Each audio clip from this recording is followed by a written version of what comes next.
passar os slides, a gente conversando, eu fico mais próximo aqui do grupo, que eu acredito ser mais cafeicultores lá de cá. Obrigado. Eu só me encontrar aqui. Ótimo. Primeiramente, eu agradeço o convite de vocês, do CNA, da FAENG.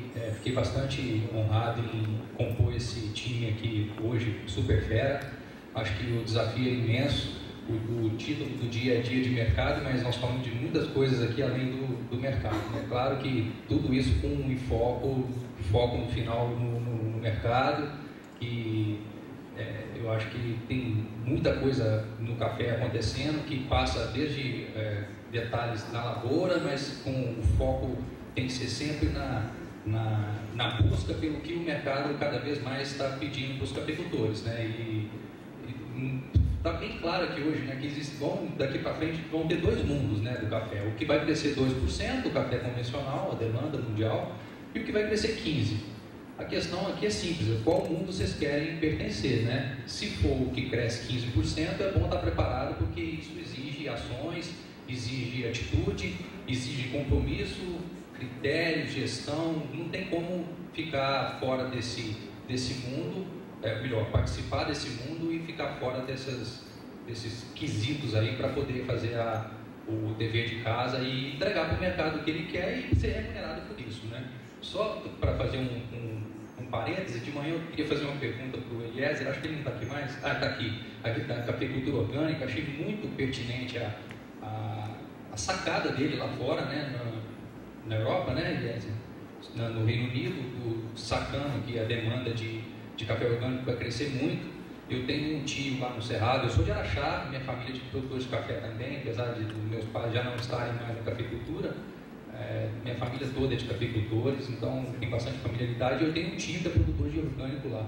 Ele não é um pequeno produtor, mas ele bateu muito cabeça e hoje ele está num nível de gestão bem alto.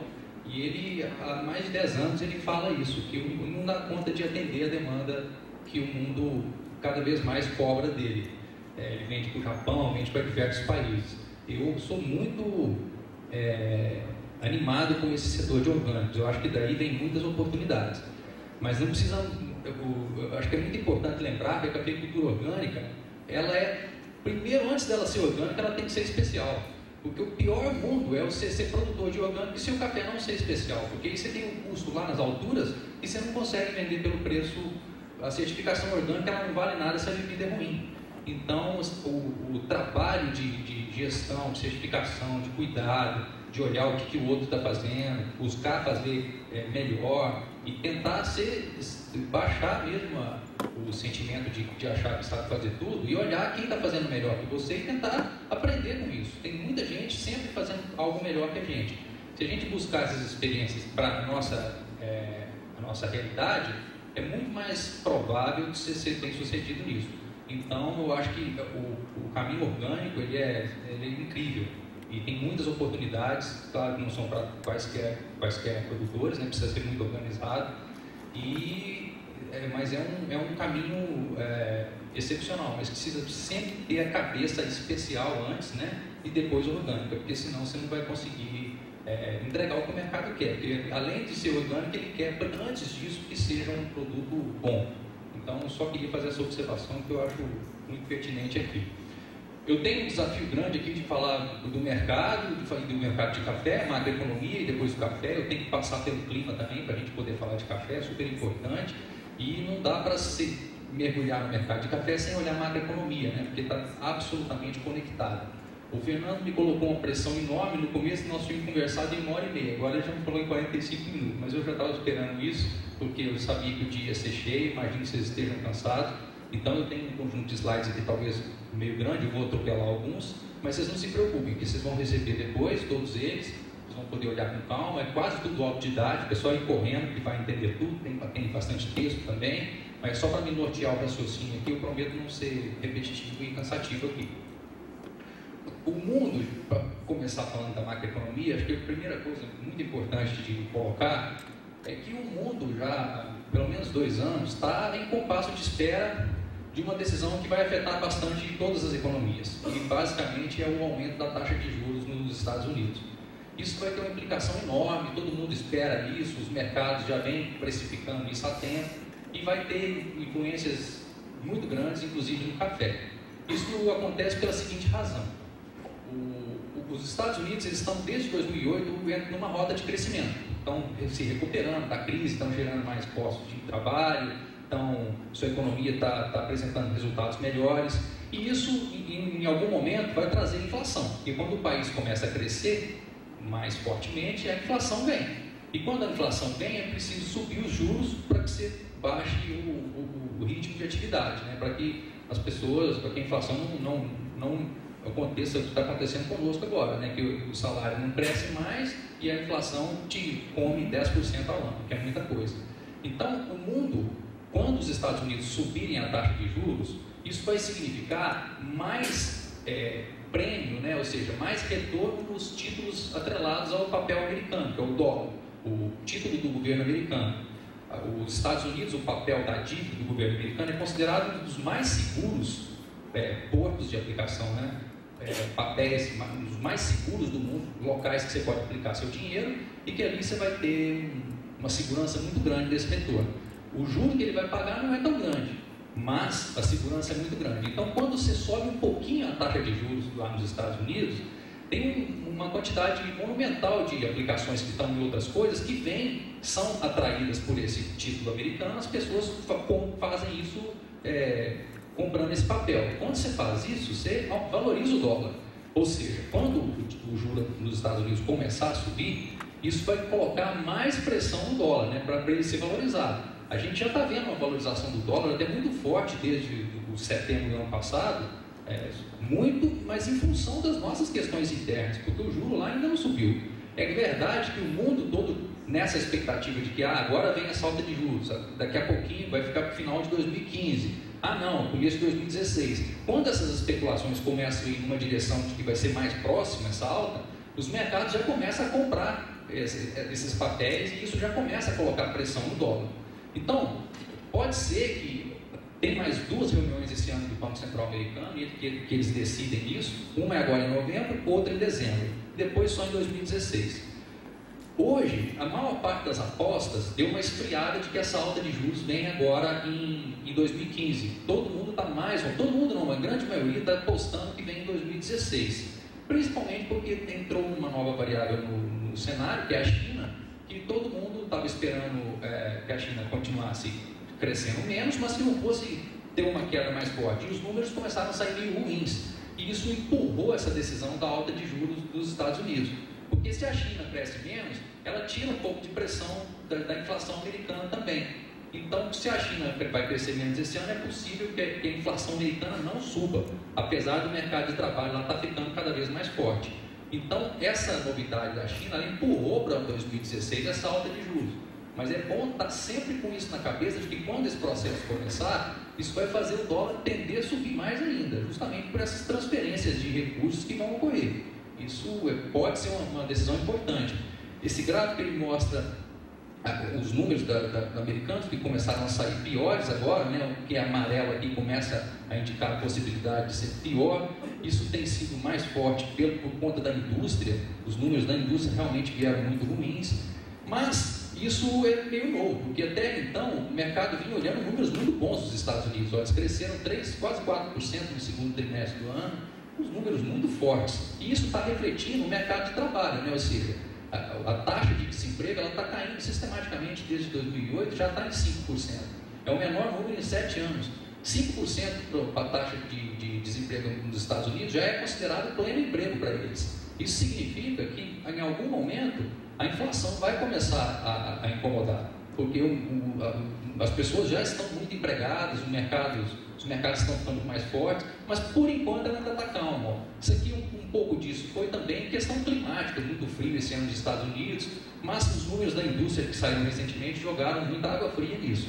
Então, aqui mais ou menos seria 2% o número que o Banco Central americano, acima de 1,5% eles já vão começar a agir provavelmente, mas está meio longe ainda, né? Ou seja, o mercado de trabalho muito forte, mas a inflação ainda está controlada. Mas é certo que isso aqui vai subir, tá? E quando ela sobe, ela pode, às vezes ela sobe muito rápido. E os Estados Unidos, diferentemente da gente, eles são muito cuidadosos com a questão da inflação. Eles sabem que o potencial de estrago é muito grande. Então, é certo que o Banco Central americano vai subir esse juro, o difícil é saber quando.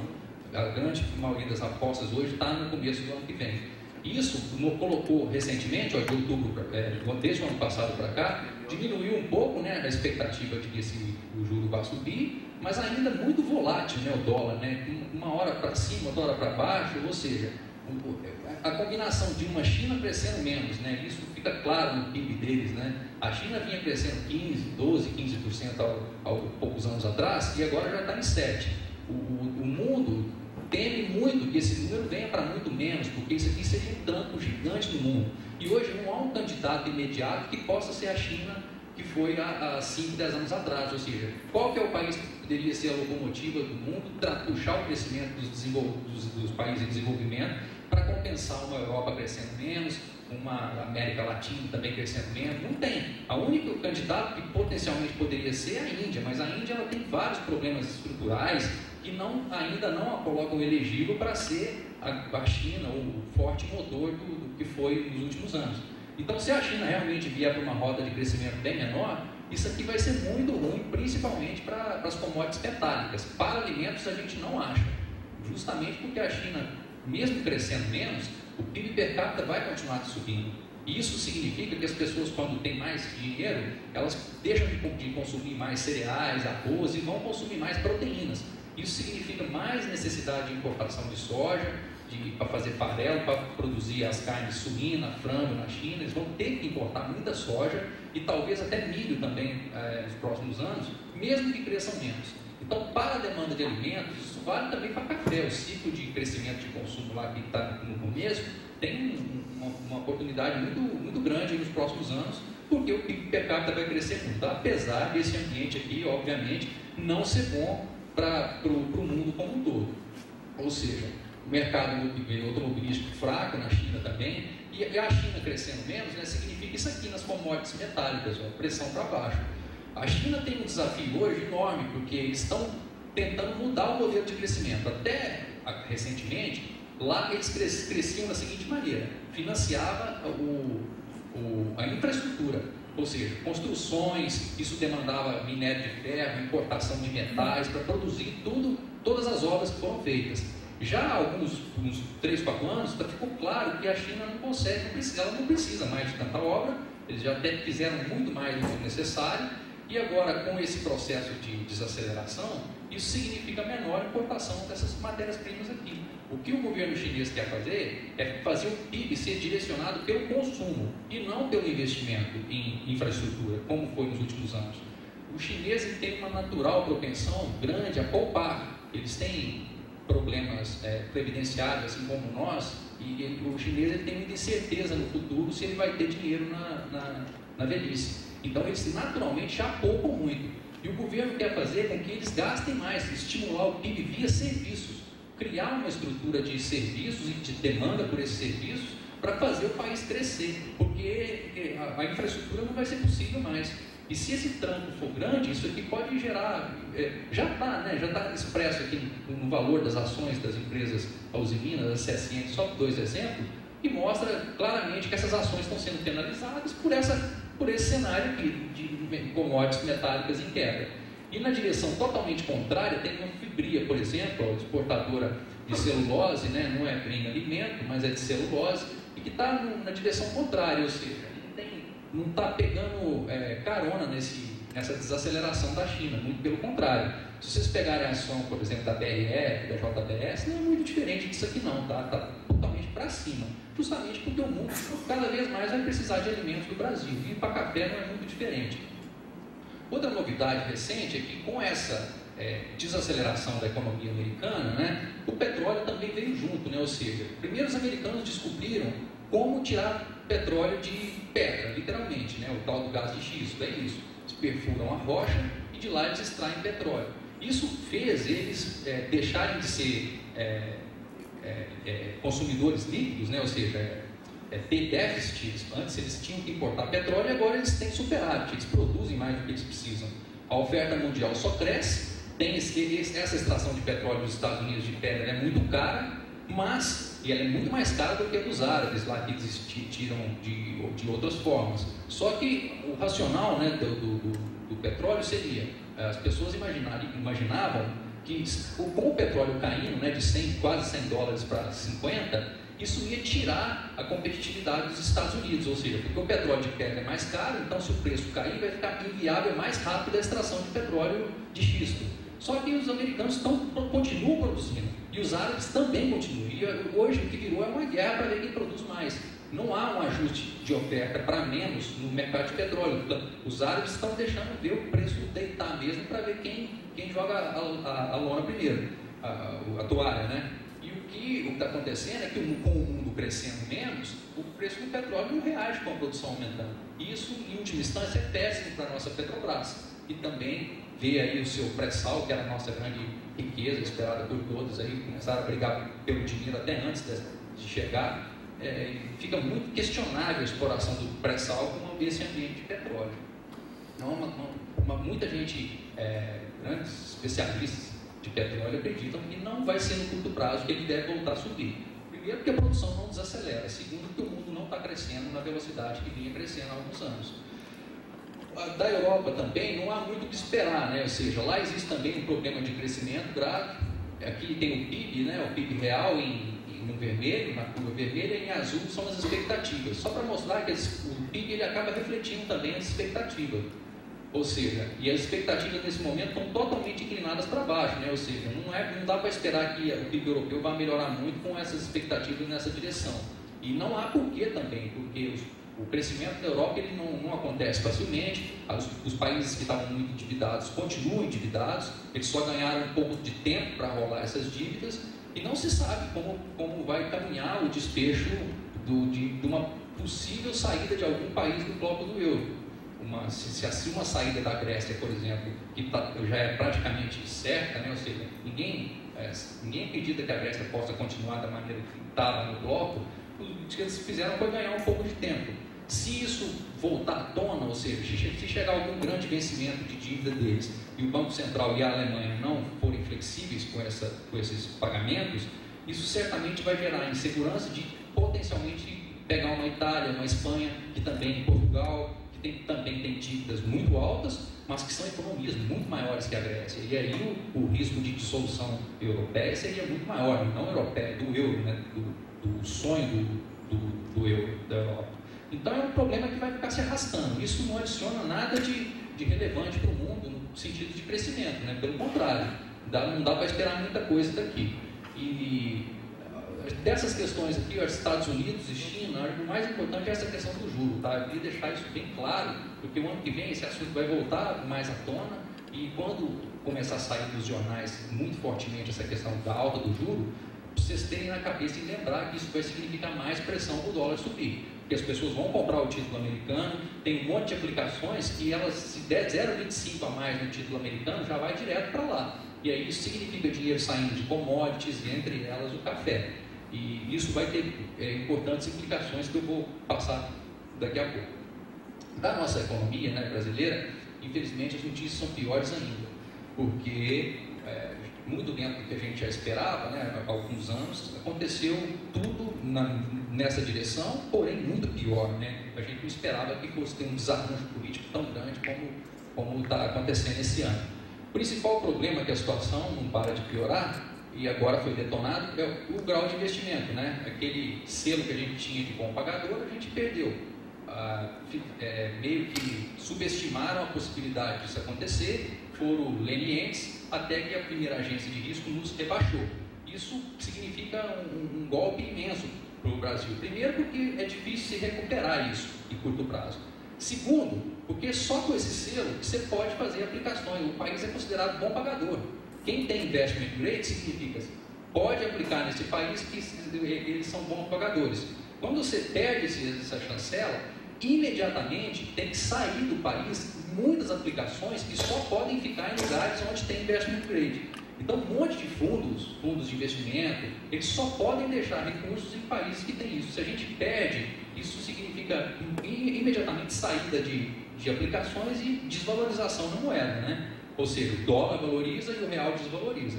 Então, um pouco dessa puxada forte do dólar que teve de agosto, julho para cá, julho, agosto, né? Primeiro, a incerteza de que esse ajuste ia ser feito, e segundo, a perda efetiva do investment grade. Foi por conta disso, né? Então isso pegou muito mal. Outra coisa que vem acontecendo é que está ficando claro que o ajuste fiscal que precisa ser feito para colocar a economia no trilho não vai ser feito facilmente. Primeiro porque o governo perdeu totalmente o controle vamos dizer assim, do acordo, né, entre Congresso e Senado, para que consiga votar o que eles esperam. O Senado e a Câmara hoje parecem mais querer sabotar a ideia de um ajuste. E nesse ambiente, o ministro ficou totalmente isolado, né? Ou seja, no primeiro momento, quando ele veio para o governo, ele foi muito bem recebido pelos mercados, o risco Brasil caiu, o dólar caiu, ou seja, veio uma leitura de que íamos fazer o ajuste necessário, o Brasil ia passar logo por essa recessão e a gente ia entrar de novo na rota de crescimento. Acontece que não há soluções mágicas, né? No final eles vão querer aumentar imposto, e aí isso está enfrentando uma resistência imensa, e o ministro está perdendo todos os embates, né? Ele é um cara totalmente, de uma inclinação totalmente distinta do PT, ele não tem nada a ver com o PT, e há um grupo mais, vamos dizer assim, a velha guarda do PT, né, os mais radicais, que tem uma visão totalmente contrária, que nesse momento de crise, de recessão, não pode fazer ajustes, eles acham que tem que aumentar o gasto. E essa visão totalmente equivocada foi o que nos colocou nessa situação hoje. E basicamente ele perde, né? O ministro perde os embates lá dentro nessa discussão. Então isso vai protelando, nem lá dentro do governo tem-se uma visão clara do que fazer. Então isso dificulta muito a gente sair desse imbróglio, né? Complica mais ainda a questão da inadimplência nos estados, que estão todos quebrados, né? O que mais está saindo na TV é o Rio Grande do Sul, mas tem vários outros quebrados, não estão dando conta de se financiar. E o pior de tudo, que está afetando muito as nossas vidas, é a questão da insolvência, né? Quebra de empresas e mesmo de famílias.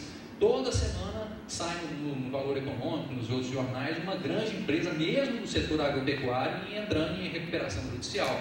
Ou seja, esse ano, com a alta dos juros, combinada com a restrição de crédito, os bancos ficaram muito refratários, né? Estão tomando tinta em outros setores, infraestrutura, petróleo, vários, construção civil principalmente, tinta de todo lado. E o agronegócio, que não tem nada a ver, que está, assim, vamos dizer assim, a economia, a agropecuária está bem, os produtos caíram de preço, os custos subiram, mas ainda assim nós devemos até, quem sabe, até produzir mais uma safra muito forte no ano que vem. O que tem dificuldade mesmo é mais a produção, é mais o clima, não a questão de preços relativos, né, assim dizendo. Mas com os bancos tomando tinta em outros lados, eles acabam reduzindo a quantidade de recursos para emprestar para o agro também. Então isso acaba afetando diretamente as empresas, aquelas que estavam mais alavancadas. Tinha dívida em dólares e tem pouco ativo, então muito mal, né? Está passando muita perda. E você não tem o que colocar em garantia e sua dívida aumentou muito, né, com a puxada do dólar. Então nós ainda vamos continuar assistindo isso, né? Apesar disso, né, algumas coisas são sinais de alguma luz no fundo do túnel. Primeira coisa que vai acontecer provavelmente em 2016, uma queda da inflação relativamente forte e rápida. Por que a gente acha isso? Primeiro porque a recessão em si brasileira ela vai estar matando a atividade, né? O PIB vai cair 3% esse ano das nossas contas e o ano que vem nós já estamos com 1,5% de queda. Isso por si só já tira uma pressão enorme dos preços. Então a inflação ela tende a arrefecer, primeiro por conta disso, e segundo por uma questão estatística. A inflação é sempre calculada com 12 meses, em relação a 12 meses atrás. E esse ano, em janeiro, nós tivemos uma cacetada de aumentos aí de energia, combustível. Só essa comparação já vai fazer a inflação tender a bem menos no ano que vem. Isso tende a ser muito positivo. Isso vai permitir uma queda de juros, talvez mais rápido do que poderia acontecer em outros momentos. E outra coisa importante é que a alta do câmbio, muito forte, ela coloca as empresas exportadoras de novo numa situação muito mais confortável. Mesmo aquelas que estavam meio na tangente, exportando no limite, né, não estavam ganhando muito dinheiro, agora não estão muito bem relativamente.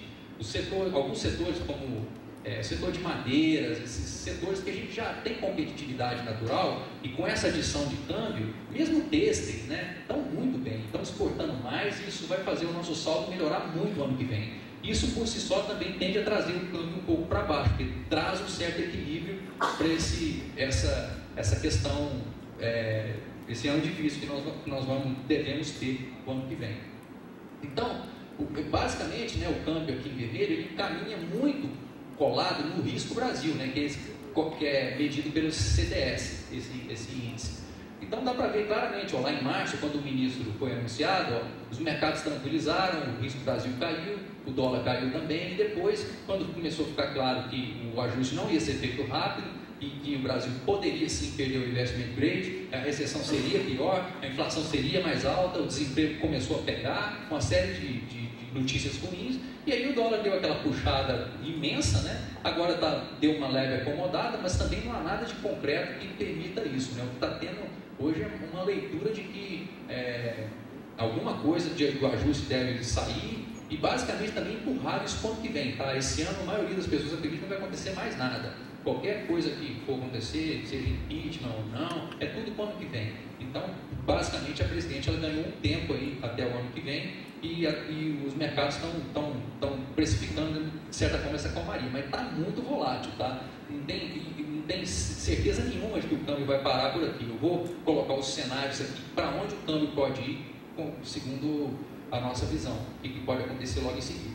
Então dá para ver, ó, confiança despencando dos empresários, o PIB vai fechar em 3 esse ano de queda, o ano que vem nós já estamos com 1,4, basicamente só a agropecuária que vai performar bem, né? A mineração também performa bem esse ano e o ano que vem, o resto é tudo tinta, né? Se olhar a indústria de transformação, cai 10%, construção civil, ó, cai 7 esse ano, 6,5%, ano que vem mais 4%, um show de horror, né? Está tudo muito mal.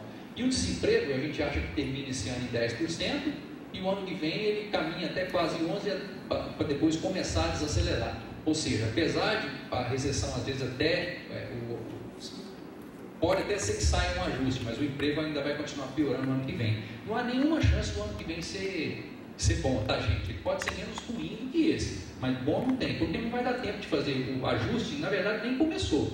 E esse ano foi o ano da incerteza, não fizemos ajuste. Todo o ajuste ficou para o ano que vem. Isso significa que o ano que vem não vai crescer. Podemos ter algum anúncio em 2017. A depender muito da questão política. O ano que vem nós vamos ter eleições municipais, a ver como é que isso caminha. E a grande questão que vai influenciar o câmbio, o ajuste e toda a recessão, se ela vai ser mais profunda ou menos, é a questão da sobrevivência da presidente, né? Do jeito que está, uma coisa é certa, não vai melhorar facilmente. Ou seja, as vendas, mesmo de supermercados, isso aqui, o consumo e vendas de supermercado, olha como desmontou. Isso aqui vinha muito bem, dificilmente. Então, ou seja, há um reflexo claro. As famílias estão, aqueles alimentos que eram mais caros, né, muitos produtos que foram o grande boom, né, a grande vedete dos últimos anos, com a inserção das milhares de famílias brasileiras para a classe de cima. Agora estão descendo o degrau e estão voltando a comprar aqueles produtos, né? O cara que começou a comprar aqueles alimentos funcionais, iogurtes, agora ele já está voltando para o andar de baixo. As vendas de leite de longa vida subindo, venda de iogurte caindo, as carnes processadas caindo, o pessoal com uma forte migração de consumo de carne bovina para frango. Então, assim, o cara não deixa de comer, mas ele faz tudo quanto é manobra possível para se ajustar a essa situação que é muito crítica, né? O movimento nas estradas muito menor, a intenção de consumo das famílias, olha como vinha e olha o que virou, ou seja, sinais muito ruins, né? Isso aqui, por outro lado, é positivo, né? Ou seja, a balança comercial ano que vem, ela vai reagir ao câmbio mais apreciado, né? Ou seja, o dólar mais valorizado, o real desvalorizado, e nós podemos gerar aí 30 bi no ano que vem de dólares de saldo, que ajuda a equilibrar muitas nossas contas, porque nós somos dependentes de poupança externa. O Brasil não tem recurso suficiente para se financiar, dependemos desses recursos. E isso vai fazer o nosso saldo em transações correntes ser menor, né? Ou seja, isso tende a ser positivo para o ano que vem também. Aqui a curva de inflação, como eu coloquei, a gente termina esse ano próximo de 10%, mas a nossa expectativa é que ela desacelere até rapidamente no ano que vem, havendo um espaço forte para queda de juros, né? Ou seja, o juro ele deve ficar nesse patamar, mas começa a cair mais rápido no ano que vem, o que tende a ser muito melhor sob a ótica de crédito, porque esse ano, uma das coisas muito difíceis, talvez mais relevantes no agronegócio, foi a dificuldade de captação de crédito, né? Porque como todo mundo sabia que o juro ia subir lá em março, abril, os bancos ainda tinham dinheiro do plano safra passado para emprestar, e o produtor rural foi no banco fazer o pré-custeio. Quando ele faz o pré-custeio, ele tem que pagar o ano passado para tomar o próximo ano. E aí o que ele ouviu foi que não, esse ano o dinheiro ainda não está disponível, ou não, nós não tem, ou simplesmente que não vai ter. Falou-se de tudo. E em última instância, o que aconteceu foi que porque o banco, na ótica deles, por que eles iam emprestar o dinheiro mais barato se eles sabiam que daqui a poucas semanas ia chegar um mais caro? E justamente num ano em que as margens estão menores, em todos os setores, quase todos os produtos agrícolas, se não me exceção, só o boi, está com preços mais baixos em relação ao passado. Isso significa que a sua margem está menor. Então, não é que o agro está mal, mas é que tomando tinta em construção, em petróleo, em vários outros setores, eles já estão com a carteira abalada. E aí eles ficaram muito refratários. Isso pegou em cheio as vendas de máquinas. Nós vamos passar na sequência por isso. Aqui, só para colocar a inadimplência das empresas, né, ou melhor, da pessoa física em vermelho e das empresas em azul. Olha como uma das empresas já vem piorando há tempo e é hoje a grande preocupação do sistema bancário, né? No caso da pessoa física, isso aqui vai continuar piorando, porque o seguro-desemprego, ele permite com que o cara, logo que ele perde o emprego, ele tem mais uns 6 meses ainda que ele consegue pegar o seguro-desemprego, dar uma pedalada, paga uma conta, vai ali, mas quando passa esse período que ele já queimou o seguro-desemprego e não arrumou outro emprego, aí começa a pitar isso aqui, ó. Então, o que as empresas já estão sentindo há algum tempo vai começar a chegar nas famílias. Já está aparecendo isso, né? Infelizmente. Então, dentro dessa confusão toda da nossa economia doméstica, o que a gente pode olhar aqui e dizer quais são os cenários para câmbio, né? Vamos dizer assim. O primeiro deles é o cenário 1, seria a presidente ficar, ou melhor, ela não permanecer até o fim do mandato, né? Ou seja, 2018 está muito longe ainda, e sair ainda em 2016, ou seja, o ano que vem. Nesse cenário, ou seja, se ela sair o ano que vem, por qualquer que seja o motivo, o câmbio tende a dar uma apreciada, ou seja, ele cai um pouco, tenderia a cair por uma leitura de que vem algo diferente, né? Não que necessariamente seria imediatamente melhor ela sair, isso depende da visão de cada um, mas alguma coisa aconteceria e o câmbio tenderia a apreciar. Isso daria espaço para uma queda mais rápida da inflação, mesma coisa dos juros, né? Daria para reduzir os juros e junto com um aperto fiscal maior que inquestionavelmente precisa ser feito. Isso colocaria um cenário recessivo, logicamente, mas ele seria menor. E fica uma dúvida grande como é que vai evoluir a Operação Lava Jato, né? Porque tem muitos políticos de altíssimo escalão envolvidos na investigação. Esses nomes ainda não foram queimados, mas dependendo de quem pegar o ano que vem, isso pode confundir muito o processo de transição de governo, aí, seja lá para onde for, né? Digamos, sei lá, a alta cúpula do PMDB seja indicada aí com algum problema na operação e queime algum nome de alto escalão. Isso complicaria tremendamente o processo de sucessão. Então, esse cenário aqui ele seria um câmbio mais apreciado, ou seja, mais baixo no ano que vem. Para o agronegócio, isso aqui imediatamente não seria bom, tá? Seria ruim. Por quê? Nós estamos com um câmbio de 4 agora, plantio das culturas aí de verão, grande parte das nossas safras vão ser plantadas agora, o produtor está comprando fertilizante agora com $1,04, vai plantar soja, o milho, seja o café com $1,04 e vai colher com $3,50 ou menos. Seria horrível, né, para o agro, esse cenário. Apesar de para o Brasil, aparentemente, me parecer melhor. O cenário 2 seria o presidente permanecer até o fim do mandato, até 2018. Nesse caso, a gente enxerga que a crise cambial vai ser mais grave, o dólar passa de 5, a inflação fica elevada acima de 6,5 ano que vem, o juro cai mais lentamente, a recuperação começa em 2016, a recessão aprofunda, um cenário caótico, né? Está muito longe ainda de 2018, os mercados tendem a reagir muito negativamente se esse negócio for empurrado para a barriga, sem solução, ou assim, ganhando tempo. O dólar vai apitar muito se esse cenário tender a se configurar. E a dúvida que fica é o timing, ou seja, quando que as coisas realmente acontecem. Se a presidente sai no final desse ano, ou no começo de 2016, o mercado de ativos tende a dar uma tranquilizada e melhora os números. Se esse processo se arrastar, câmbio para cima, então vejam aqui o risco cambial que nós estamos. Teoricamente, para o produtor de café, vamos imaginar que o café mantenha preço daqui para o ano que vem. Se o cara comprar fertilizante agora e caminhar para esse cenário 1, ele fez um mau negócio. Se ele comprar agora e caminhar para o 2, ele fez bom negócio. porque o dólar iria assim. Mas é muito difícil precificar esses dois cenários, mesmo colocar probabilidades, porque está muito confuso o ambiente político. Então é um momento de muito cuidado, tá? Mas tenham em mente que esses dois caminhos aqui eles são os mais prováveis, tá? Se esse negócio ganhar cara de tá empurrando com a barriga, o dólar vai voltar a pintar e aí vocês preparem, porque o bicho vai pegar mesmo, porque o mercado já percebeu que o Brasil, a gente já perdeu o investment grade da Standard & Poor's. As outras duas estão nos colocaram na beira do precipício. Só falta dar um tapinha assim para cair. Se isso acontecer, aí configura mesmo aquele status de mal pagador e aí o dólar vai para cima, aí Deus nos acuda.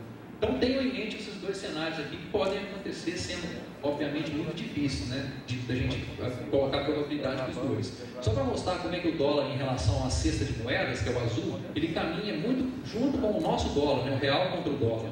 E recentemente eles deram uma grande descolada, aqueles nossos motivos internos, não tem nada a ver. O mundo já se deu conta de que os Estados Unidos não vão subir o juro provavelmente esse ano, isso deu uma acalmada no dólar em relação a uma cesta de moedas, mas o real está na contramão, por conta das nossas razões internas. Então, se o ano que vem o Brasil se descolar mais do mundo, ou seja, crescer menos ainda do que o esperado, e o mundo, os Estados Unidos continuarem recuperando, essa boca vai abrir ainda mais e o nosso dólar vai tender ainda mais para cima. Complica mais ainda esse cenário todo econômico a questão da água, né? Que está faltando muita água no Brasil inteiro. Nós estamos aqui com os reservatórios baixíssimos, exceção do sul, por conta do El Niño. E é curioso que nós já estamos em níveis mais baixos do que em 2001, quando a gente fez o racionamento, nível dos reservatórios, principalmente no Nordeste, que é muito crítico. E o Nordeste tem um cenário climático terrível para esse ano por conta do El Niño. Tende a ser muito seco lá, e isso vai baixar ainda mais os níveis. A gente só não está fazendo racionamento ainda esse ano, porque a recessão é violenta, gente. Se a gente estivesse produzindo no ritmo da indústria, todo mundo no ritmo que a gente estava em 2012, 2010, a gente já estava sem água há muito tempo. Isso aqui, o governo, de certa forma, teve a sorte disso não acontecer agora por causa da recessão, porque São Pedro está totalmente na direção contrária, né, vamos dizer assim. Então, essa questão macro, acho que esses são os pontos mais importantes.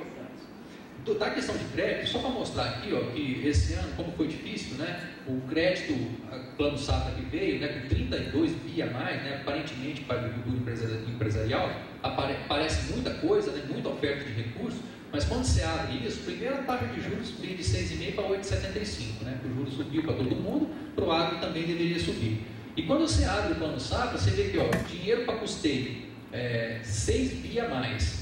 Quando você pega de juro controlado, quando você pega o juro livre, 30 bi a mais, ou seja, dos quase 37 bi a mais de recursos, 30 bi de juro livre. Juro livre para investimento também, ó, 6 bi a mais e 10 bi a menos.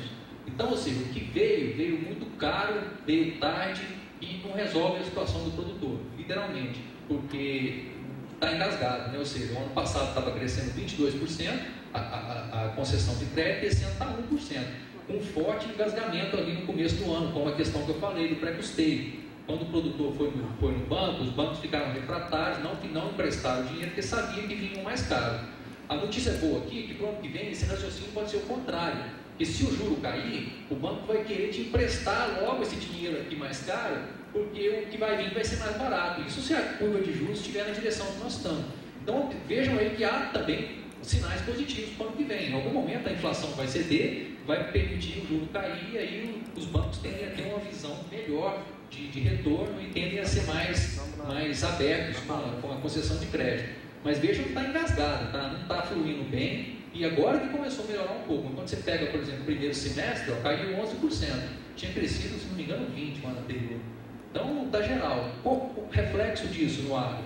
Venda de máquinas agrícolas caindo 30%, venda de trator 30%, venda de colhedor 32% até setembro. Então, ou seja, o ano passado já tinha sido ruim, né, para a venda de máquinas. Esse ano pegou em cheio, né? Aqui, no caso da venda de máquinas, não é o maior dos problemas, pelo seguinte: o Brasil fez uma renovação muito grande de maquinário nos últimos anos, com o Finame. Então, há uma certa visão de que o problema de menor venda de máquina agora é muito maior das empresas do que do Brasil inteiro. O agro certamente vai continuar produzindo muito bem, porque foi feita uma renovação de máquinas muito forte nos últimos anos. Então, de todos os problemas, esse é ele tende a ser o menor, mas é direto, né? Ou seja, o produtor com menos crédito, primeiramente ele compra menos, e mesmo fertilizantes, né, que é uma coisa incrível, todo ano cresce sistematicamente, esse ano está caindo 6% a venda de fertilizantes. E o que a gente mais ouviu esse ano foi o produtor falando, para fazer negócio ruim, eu vou esperar, porque o crédito não estava saindo, o dinheiro estava vindo mais caro, o dólar subindo, o cara e o preço de todos os produtos agropecuários pressionado para baixo.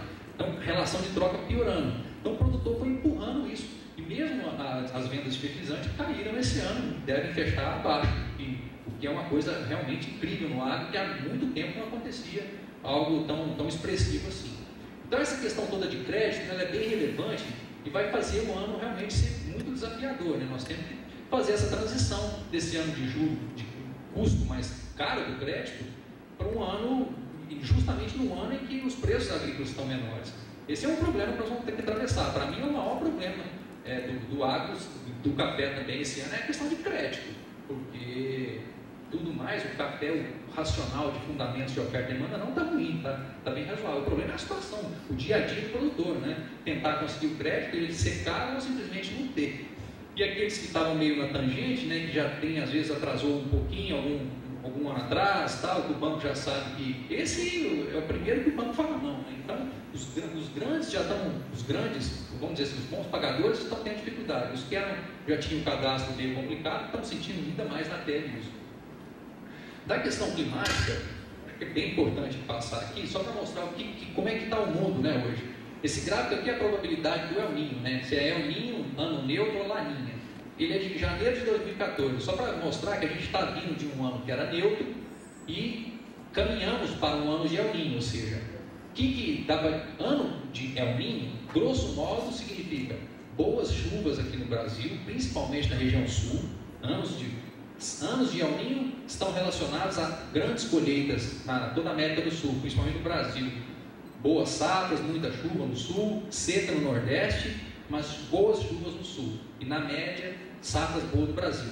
Ano de Laninha é o ano de seca no Brasil, e o ano neutro é um ano muito difícil fazer os prognósticos climáticos. É um ano que as previsões ficam muito erráticas, muito difícil. E foi nesse contexto que a gente teve problema de seca aqui.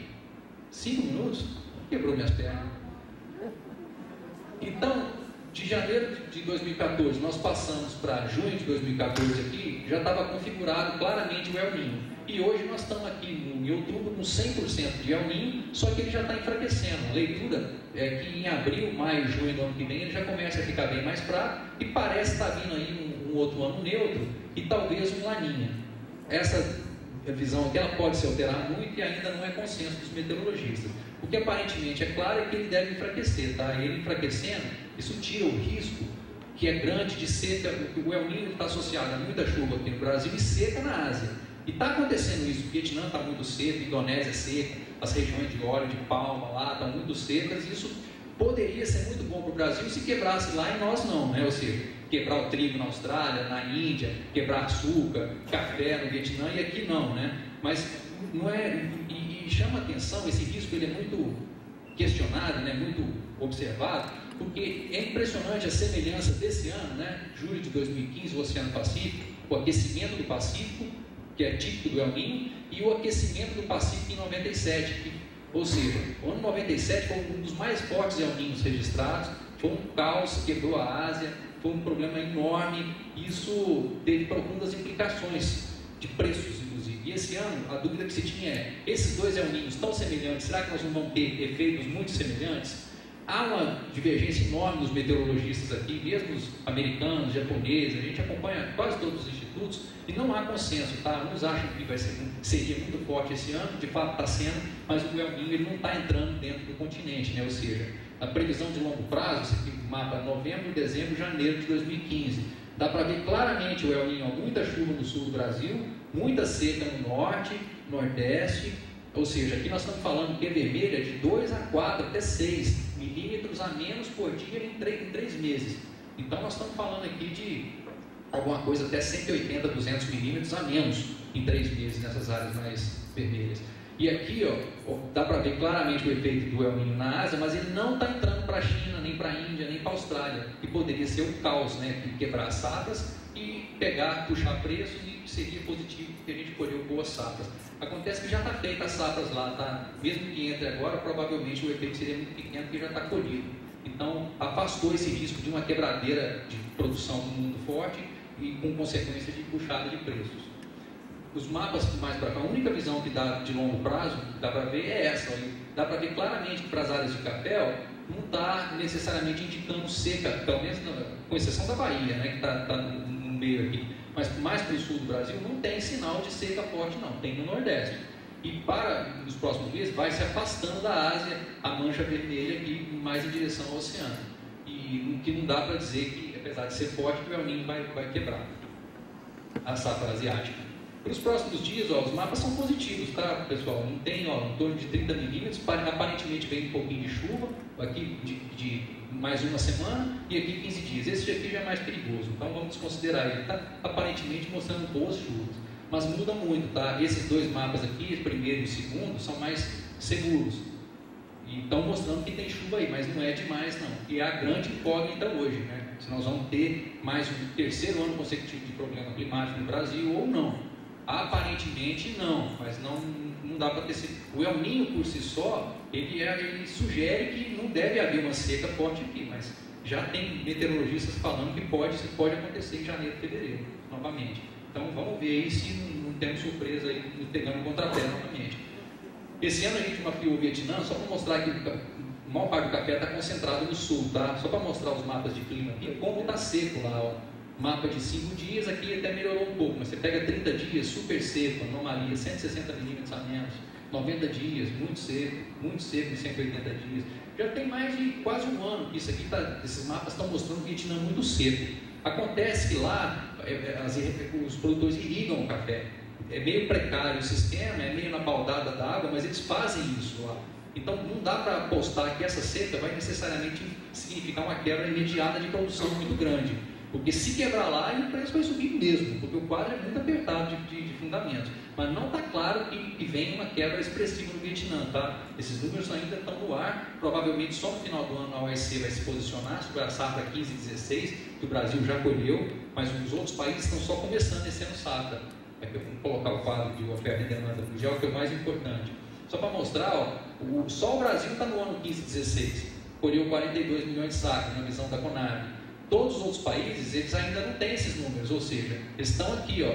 E por que o preço subiu tanto? Porque a relação estoque-consumo, quanto que o estoque significa do consumo, ela veio de 27%, 25% para 18% esse ano.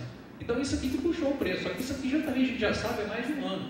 O que dá para a gente olhar para frente e supor com esse quadro? Aqui o exercício é, se o Brasil colheu 42%, para essa relação de 18% não ficar ainda menor, porque se ela ficar menor, teoricamente o preço tem que subir, todos os outros países produtores que estão entrando em produção agora vão ter que colher pelo menos 13% a mais. Todos. Caso contrário, isso aqui vem para menos. Vejam aqui que o Vietnã tem a responsabilidade de produzir 13% a mais. Se a gente colocar 20% de quebra aqui, ó, a Associação dos Produtores Vietnamitas soltou isso aí há pouco tempo. Eles têm uma expectativa de quebra de 20%. Se isso acontecer, essa relação vem para 12%, senhores. Se Vietnã e Indonésia, que também está lá na Ásia, teve muita seca, quebrar em 20%, essa relação vem para 10%. Cenário catastrófico, o preço sobe imediatamente. Mas cuidado com esse quadro, porque aqui também tem outro problema do calendário, tá?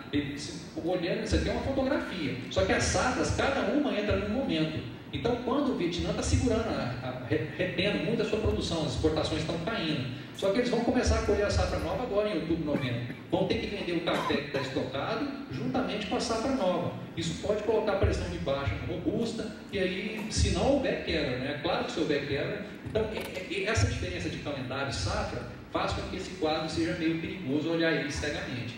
Mas é um fato que o quadro mundial é apertado, tá? Então, realmente é muito apertado. De nós aqui, né, do nosso quadro interno, eu não vou gastar tempo aqui mostrando as estatísticas, que são muito confusas de café, os números nossos são muito ruins. O maior problema, para mim, da cafeicultura brasileira é a organização de estatísticas, porque isso confunde todo mundo, confunde os produtores, dá margem para especulação, cada um coloca o seu número, e lá fora o mundo inteiro não acredita nos nossos números. Não acredita por quê? Basicamente porque o que a Conab informa, que é muito aderente com o que o Procafé levantou nos últimos 2 anos, que é muito sensato, eu pessoalmente acho a Conab e o Procafé os 2 melhores levantamentos que tem, só que eles nos falam que a safra é próxima de 40 milhões, 40, 45. E quando a gente combina isso com o consumo de 20 e com a exportação, não conversa, as coisas não conversam. O ano passado, por exemplo, o governo nos falou, levantamento de estoque privado, que tinha 17 milhões de sacas estocadas lá no dia 1º de junho de 2014. 17. Trazendo essas 17 milhões de sacas lá no dia 1º de abril para julho, teoricamente quando entra a safra nova, esse estoque de 17 virou 2,7, né, que eu estou descontando a exportação e consumo interno. Então nós tínhamos 3 milhões de sacas. Esquece esse 13 aqui, ó. O estoque era de 13, segundo o governo. 13 com 45, que nós colhemos no ano passado, 14, 15, dá 48. Menos 20 que nós consumimos, teria que exportar no máximo 28. Nós exportamos 36 até junho desse ano. Ou seja, quase 10 milhões de sacas a mais do que os números, nossos números mostram. Então o que o mundo faz? O mundo prefere adicionar aqui a diferença. Então o que a conta aqui está mostrando? Então o estoque nós não sabemos, que estava errado. Então qual foi o estoque se a exportação foi de 36 e o consumo foi de 20? E o estoque tinha que ter sido de no mínimo 13, enquanto o governo fala em 3 lá. Ou seja, esses números dão muita margem. E o que no final os exportadores, o mundo inteiro fica olhando, é a exportação brasileira. Ela, se fosse exportar 28 no ano passado, a gente tinha que exportar em média 2 milhões de sacos por mês no máximo. Então isso teria que vir para cá, e não está acontecendo. Nós estamos lá nas alturas, exportando quase 3. Então, e continua, tá? Veja esse ano como está lá nas alturas. Então, provavelmente, não vai, se essa exportação não cair muito, o mundo não vai acreditar que está faltando café, tá? Esse é um número muito importante. Todo mês tem ele. Se ficar rodando 3 milhões de sacas, não vai ter essa leitura. Teoricamente, o nosso estoque aqui tem que ficar muito apertado no começo da safra que vem, porque nós não temos mais estoque de passagem da última safra, nós vendemos tudo no ano passado, nós começamos esse ano essa colheita com os armazéns todos vazios, e nós vamos ter só essa safra. Só que a exportação continua vindo muito forte, então isso aqui não permite o preço cair apesar dessa leitura. E a exportação toda forte que nós fizemos no ano passado, né, até junho desse ano, no safra passado, que foi 36 milhões de sacas, ela está lá nos consumidores agora. Veja aqui soma Estados Unidos, Europa, Londres e Japão. Ela está lá em cima, não é tão maior que o ano passado, mas é muito melhor do que quando a gente estava no começo do ano passado, antes do assunto seco, que era próximo de 20 milhões de sacas. Então, não há correria, tá? Há um relativo conforto de curto prazo, que não permite espaço para quebra de safra, mas que gera um quadro de relativa tranquilidade, sem contar com quebras adicionais no mundo aí. E essa vai ser a cara do café esse ano, tá? E aí, voltando à questão do dólar, só para mostrar o que é o dólar no café. As pessoas têm o conceito meio distorcido. Muita gente acha que café é dólar. Não é mesmo. Por quê? Porque o café sofre uma pressão negativa imensa. Quando o dólar sobe, aqui é o dólar, o azul. Desde setembro do ano passado, quando começou a desvalorizar. Observe que até agora foi até nos 180 aqui, subiu 80%. Até aqui, agosto desse ano, o dólar tinha valorizado 40%, e o café em dólares, que é o vermelho, tinha desvalorizado 40%, ou seja, uma correlação quase perfeita, de modo que em reais o produtor está recebendo a mesma coisa. Ou seja, quanto mais o dólar sobe, mais o preço em dólar do café é pressionado para baixo, de modo que o produtor recebe a mesma coisa. Isso é uma característica do café e do açúcar muito forte, porque o Brasil é o maior produtor mundial e exportador de açúcar e de café. Não é verdade no milho nem na soja.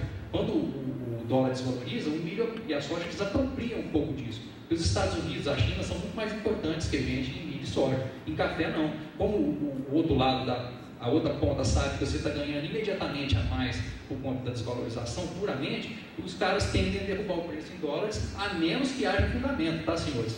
Quando existe fundamento, isso aqui foge totalmente. Aí subiu o dólar, subiu o café em reais também. Por quê? Porque há uma expectativa de que vai faltar. Quando não há, isso aqui funciona quase perfeitamente. Então, só dividir aqui esses momentos para mostrar que enquanto a gente não tinha perdido o investment grade, estava caminhando perfeitamente. Depois o dólar deu uma descolada e acabou puxando um pouco o café. Mas puramente por essa questão. Se isso aqui devolver, devolve também. No longo prazo, olha essa relação café e dólar. Olha o que aconteceu lá em 2002, na época do risco Lula, né, quando o primeiro mandato do Lula. Dólar disparou, foi a 4, o café estava em 1,20 aqui, veio para 50 centavos em dólares. 2009, dólar subindo, café caindo. E agora a mesma coisa, ó, dólar disparando e café para baixo. Isso só não funciona quando tem momentos de escassez, que a quebra de safra, aí fura. Mas tudo mais constante, isso aqui é perfeito. Então, senhores, a situação que nós temos hoje do café arábica, olhando esse gráfico aqui, querer acertar isso aqui, ó, o preço aqui, é vender aqui, tá? O produtor de café, ele não tem que dormir pensando em acertar preço, ele tem que dormir pensando em acertar a qualidade da fazenda dele, acertar a bebida. O que está no controle dele? Isso aqui não está no controle. O que é sensato nesses momentos é você ir diluindo as vendas, na minha opinião, e aproveitar esses momentos, ó. Mesmo correndo o risco de café subir, ter uma quebra de safra em algum lugar e café subir, eu acho interessante não segurar café nesse ano de crédito caro, de risco de queda de preço que existe por conta do dólar, e com esses preços historicamente bastante convidativos, né? E além disso, tem um adicional esse ano, que é esse camarada aqui, ó, o Conilon. O produtor de café arábica, ele sempre gosta de falar que o Conilon é o que ferra a vida dele, né? Porque na blendagem o cara compra mais Conilon por causa de preço e aí deixa de comprar arábica. Tem essa briga, essa rixa. Mas nesse ano, olha como o mundo é curioso. Pode ser o Conilon que vai salvar o arábica, porque está faltando tanto Conilon aqui, principalmente para exportação, que o preço está super esticado, de modo que a relação entre os dois está muito baixa, ou seja, está das mais baixas em bastante tempo. Significa que está muito melhor comprar arábica hoje do que Conilon, relativamente os dois. Isso por si só é um piso para o arábica. Então, só para mostrar que o Conilon então, está quase no pico histórico máximo, descontado da inflação, são preços reais, e o arábica está numa situação bem diferente. Isso por si só é positivo para o arábica. Mas esse momento, essa incerteza do dólar, já colocou a relação de troca café e fertilizante no patamar histórico. Estava muito bom ano passado e agora já está na média. Por quê? O fertilizante aqui nessas fontes aqui subiu quase 36% de outubro do ano passado para cá, e o café subiu só 1%. Então piorou muito a relação de troca. Então, eu acho que essa é a mensagem. Já estou sendo pressionado para terminar aqui, mas muito verdadeiramente é muito contra a minha vontade. Mas porque para mim está muito agradável. Mas eu acho que as principais mensagens eram essas. Eu vejo realmente um ano bom para café arábica, que salva a incerteza climática, mas que demanda muita cautela na comercialização, fazer com calma. É um ano que vai estar faltando muito os cafés peneira alta, ninguém tem, quem tiver isso é cereja mesmo, e nós vamos ter bons preços possivelmente ainda para o próximo ano, a depender dessas questões climáticas lá fora.